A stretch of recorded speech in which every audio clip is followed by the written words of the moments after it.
മറന്നുപോയ പണം തിരികെ കിട്ടാൻ ഇമാം അബൂ ഹനീഫ റളിയല്ലാഹുവിന് നൽകിയ അത്ഭുതകരമായ ഉപദേശം എന്തായിരുന്നു എന്നറിയാമോ? ഒരിക്കൽ ഒരാൾ സങ്കടത്തോടെ ഇമാം അബൂ ഹനീഫ റളിയല്ലാഹുവിൻ്റെ അടുത്ത് വന്നുകൊണ്ട് പറഞ്ഞു, ഇമാം, ഞാൻ എൻ്റെ സമ്പാദ്യം ഒരിടത്ത് കുഴിച്ചിട്ടു, പക്ഷേ ആ സ്ഥലം ഇപ്പോൾ ഓർമ്മയില്ല. എന്നെ ഒന്ന് സഹായിക്കാമോ?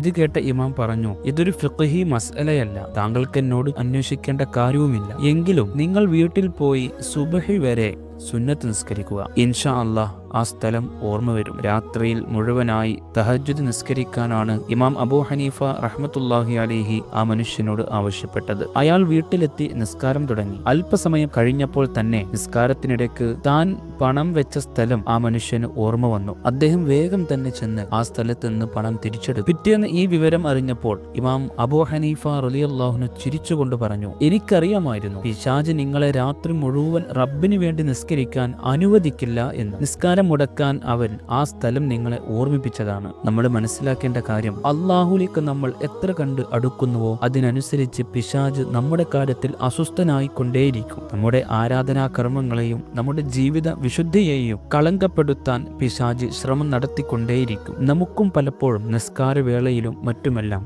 ഇത്തരത്തിൽ മറന്ന കാര്യങ്ങൾ ഓർമ്മ വരാറില്ലേ?